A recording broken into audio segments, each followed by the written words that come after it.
Bonjour à tous. Eh bien, je vais vous parler, je vais vous faire un point d'avancement en fait de mon simulateur de charge. Bon, ici, j'ai voulu faire un prototype euh, pour valider un petit peu euh, tous les différents essais que j'avais fait, que j'avais présentés sur Facebook. Si vous me suivez, vous avez dû les voir. Bon, j'ai voulu faire ça pour voir un petit peu si je m'étais pas trop planté. Donc en fait, qu'est-ce que j'ai ici? Là, j'ai l'alimentation à tester qui actuellement est une alimentation 5 volts qui débute 0 pour l'instant.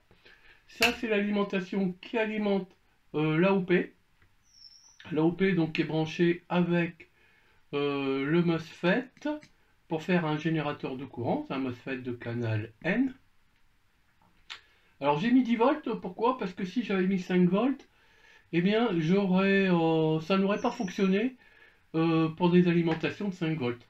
Hein, voilà, il a un VGS de 2 volts.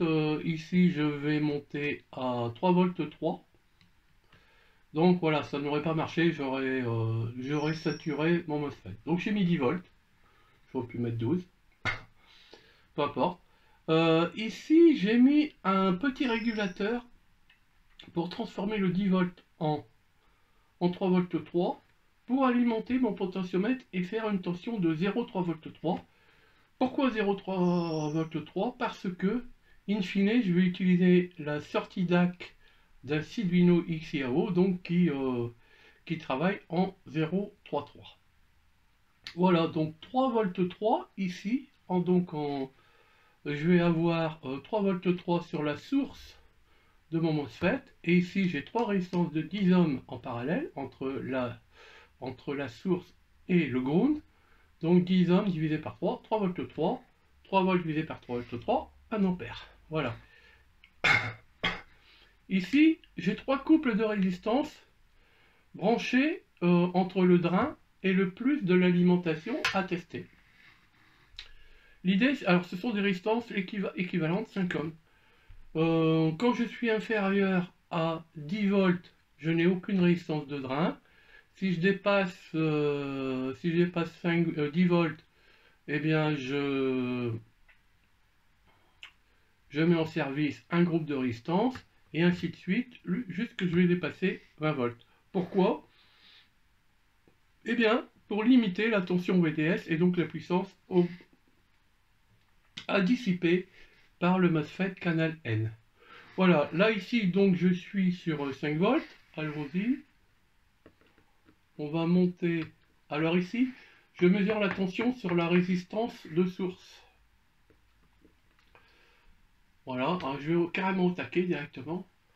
Voilà, donc vous voyez, j'ai pas tout à fait 3 volts 3 et j'ai pas tout à fait 1 ampère.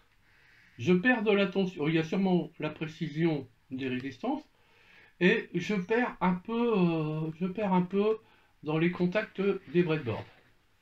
Voilà, donc on va essayer de se mettre à 0,5 pour voir. C'est assez facile à régler et c'est stable.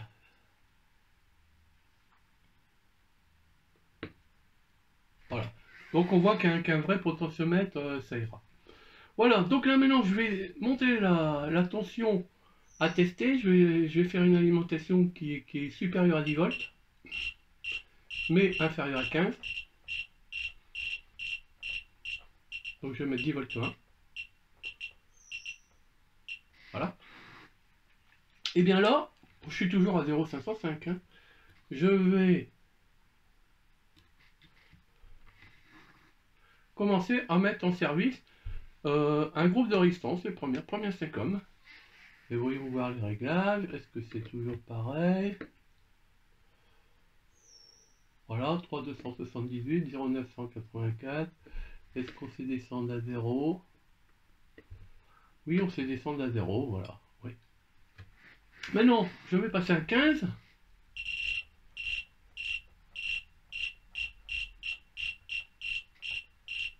Voilà, 15,5.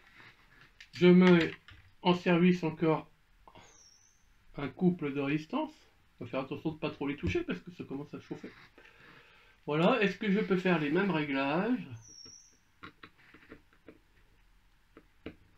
0,984. 0, oui. Alors ça commence à chauffer, là, ça commence à chauffer. Lui, il est, on va dire, un peu plus que tiède. Je pourrais presque laisser la main dessus. Donc plus tard, in fine, j'aurai un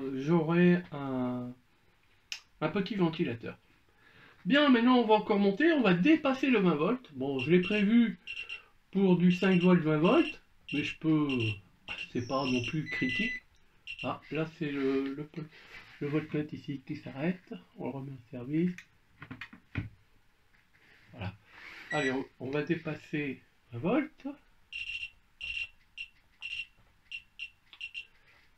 Voilà. Donc là, pour limiter la tension VDS, eh bien je mets encore en service un groupe de résistance. Alors ici, est-ce que je sais faire mes réglages? Oui, 0.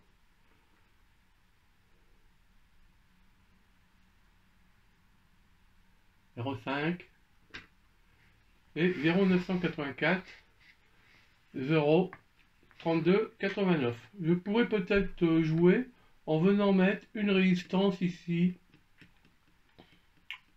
de plus forte valeur pour arriver un petit peu au-delà légèrement au-delà de 1 ampère. Voilà, et bien écoutez, cette vidéo se termine. Donc finalement j'ai fait le choix de mettre qu'un seul transistor. Je trouve que mon dissipateur est suffisant, surtout si ce sera bien aéré.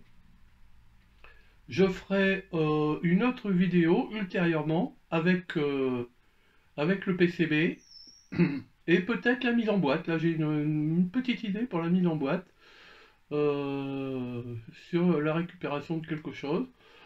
Mais j'en dis pas plus. Voilà, je pense à un bon petit outil. Bien sûr, il faut encore faire quelques petits ajustements, voilà, hein, pensez un petit peu à tout. Il y aura des LED, hein, de suite, il y aura des LED. Et il y aura certaines protections, peut-être même aussi des essais automatiques, ça sera peut-être possible. On verra ce que le Celino me permettra de faire. Mais là, côté dimensionnement, résistance, transistor, je pense que je suis pas loin du résultat. Allez, merci beaucoup et à bientôt sur d'autres vidéos.